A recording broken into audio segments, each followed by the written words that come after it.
Awal mula kedatangan masyarakat Aceh ke Malaysia dari beberapa sumber yang pernah ditemukan diperkirakan berkisar pada tahun 1888. Sampai saat ini masyarakat Aceh di sana masih merasa dirinya bagian dari kekendalan darah Aceh. Jika kita melihat dari cara mereka berinteraksi dengan gaya Aceh yang mereka ekspresikan dalam perilaku adat dan budaya, sama sekali tidak terlihat ada kejanggalan sedikit pun. Bahkan akan terasa bahwa kita sedang berada di Aceh dalam suasana adat dan budaya 20 tahun ke belakang.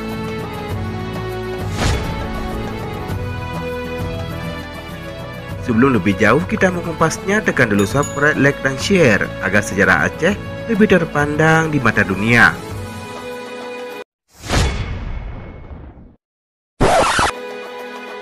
Hal ini pernah diutarakan oleh Mik Salmina Budiman pada suatu kesempatan beberapa tahun silam ketika menghadiri Musyawarah Agung Ikatan Masyarakat Aceh Malaysia yang disingkat dengan IMAM di bawah naungan almarhum dan Seri Datuk Seri Haji Sanusi bin Junid.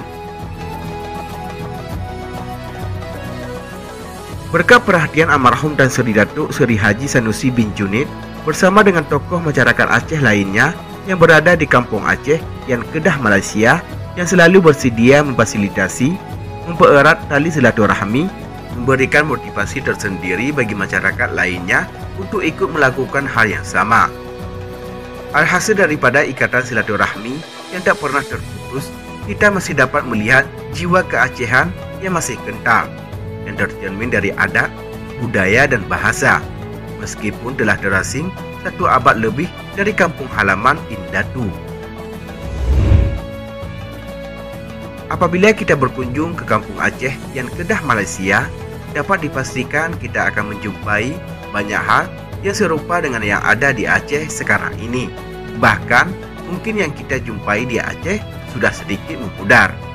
Akan tetapi kita akan jumpa kekedalannya di Kampung Aceh yang Kedah Malaysia tersebut.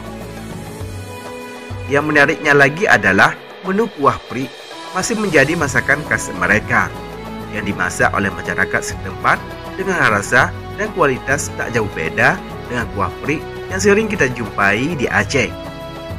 Rupanya tidak hanya kuah prik yang menjadi keahlian mereka dalam bidang masakan Aceh. Masih banyak makanan khas Aceh lainnya yang membuktikan bahwa mereka betul-betul masih berdarah kental Aceh dan bangga dengan ciri khas Aceh.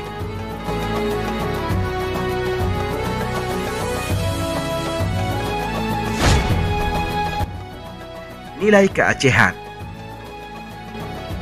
Nilai keacehan lain yang masih terlihat akrab dengan mereka adalah santun dalam berkata dan adab menjamu atau menyambut tamu. Penggunaan bahasa murni yang boleh dikatakan sudah kurang lazim digunakan di kalangan masyarakat Aceh yang menghuni tanah Indatu sendiri, tapi itu terlihat seperti kelaziman sehari-hari masyarakat yang Kedah. Misalnya kata pasai atau sebab, kata mencin atau rindu, cut atau kesyir, kata panggilan Anda untuk memuliakan yang lebih muda, dan lain-lain sebagainya. Begitu juga dalam hal penjamu atau menyambut tamu, cara penyambutan membuat kita seolah-olah sedang berada di Aceh. Di sisi lain, mereka tidak hanya setia dengan warisan Indatu, tapi mereka juga setia dengan negara kelahiran. Banyak di antara mereka yang telah menyumbang jasa untuk negara Malaysia, dan sebahagian dari mereka telah mendapat penghargaan gelar Datuk dan Tan Sri. Sebagai contoh, almarhum Tan Sri P. Ramli, seorang tokoh seni berdarah Aceh dari sang ayah yang dibanggakan oleh seluruh masyarakat Malaysia dan masih dikenang sampai saat ini. Contoh lainnya almarhum Tan Sri Datuk Seri Haji Sanusi bin Junid. Beliau adalah seorang terdekat Dr. Mahathir Mohamad, Perdana Menteri Malaysia. Beliau juga pernah menjabat sebagai Menteri Besar Kedah. Hingga akhir hayat, beliau merupakan seorang yang disegani, baik oleh lawan maupun kawan dalam politik. Almarhum Tan Sri Datuk Seri Haji Sanusi bin Junid meninggal pada 9 Maret 2018 di rumahnya, kawasan Bukit Pantai, Kuala Lumpur. Almarhum meninggalkan seorang istri dan 7 anak, 4 laki-laki dan 3 perempuan. Saat jenazah belum dimandikan, Perdana Menteri Malaysia, Dr. Mahathir Mohamad bersama istrinya pernah datang takziah ke kediaman Sanusi untuk melayat. Dan masih banyak tokoh-tokoh lain yang menjadi tonggak keberhasilan negara Malaysia seperti yang kita lihat pada hari ini. Meskipun telah banyak di antara mereka yang sukses, namun mereka masih ingat dengan tanah kelahiran indatu mereka. Menurut Mek Sarmina Budiman, jika dilihat dari cara berbicara dan cara mereka bertanya, terkesan ada rasa rindu yang besar terhadap Aceh. Pasca damai, ramai di antara mereka yang telah melampiaskan rasa rindu dengan sawu Cidara untuk berkunjung ke Aceh. Rasa rindu yang terbenam dalam jiwa mereka membuat kita jadi kagum. Sejak lahir, mereka telah berbaur dengan masyarakat yang berbeda adat, budaya, dan bahasa. Secara otomatis, mereka telah menjadi hidup dengan gaya yang berbeda. Namun demikian, ada ruang waktu bagi mereka dalam mencari jati diri yang sebenarnya. Padahal sikap demikian begitu sulit kita lakukan. Sekiranya tidak ada prinsip hidup yang berbalut dengan kebanggaan. Kisah indah di masa silam mungkin salah satu penyebab yang membuat mereka tidak goyang dengan prinsip. Secara jujur, kita yang dilahirkan dari darah Aceh juga memiliki perasaan yang sama. Tapi kadang kita hanya memangkas pada rasa bangga yang menggelamkan tanpa berbalut prinsip yang kokoh. Sehingga timbullah pengadaan adat, budaya, dan bahasa yang semakin lama semakin jauh daripada prinsip hidup yang sebenarnya. Hal semacam ini seperti ada realitas terbalik terhadap rasa kepedulian keacehan antara sebahagian kita yang dilahir di bumi dan darah bangsa yang sama, dengan sebahagian mereka yang dilahirkan di bumi yang berbeda dan keturunan yang sama.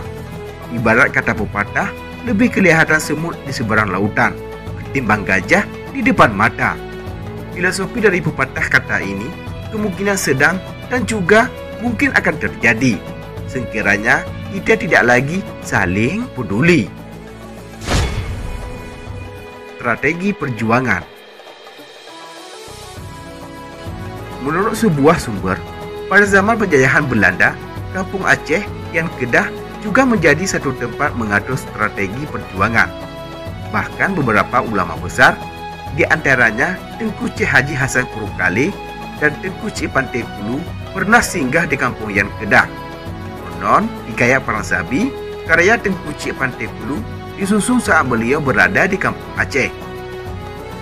Sepintas lalu kita dapat merasa haluan garis besar membuat mereka sampai saat ini masih merasa dirinya bagian dari orang Aceh. Ialah perhatian tentang silsilah yang terus-menerus disegarkan dari generasi ke generasi. Cerita tentang silsilah yang tak pernah putus diikuti dengan pengamalan, sikap, dan perilaku dari sumber silsilah mereka berada. Terbentuklah sebuah pelestarian komplit yang sederhana dan sempurna. Sebagai keturunan Aceh yang tidak lupa tentang asal-usul yang memandang kita sebagai saudara, sudah sepatutnya kita berikan apresiasi atas pelestarian sesama warisan leluhur. Setidaknya mereka yang telah jauh dengan kita. Ada pengamalan yang berbeda yang bisa kita bagi setiap waktu. Nantinya akan terbentuk sebuah perpaduan yang melahirkan sebuah inovasi yang berkualitas dalam menjaga apa yang telah dititipkan oleh leluhur kita. Demikianlah liputan Bahasa News. Semoga bermanfaat dan dapat menambah wawasan untuk kita semua. Terima kasih telah menonton dan tunggu video kami selanjutnya.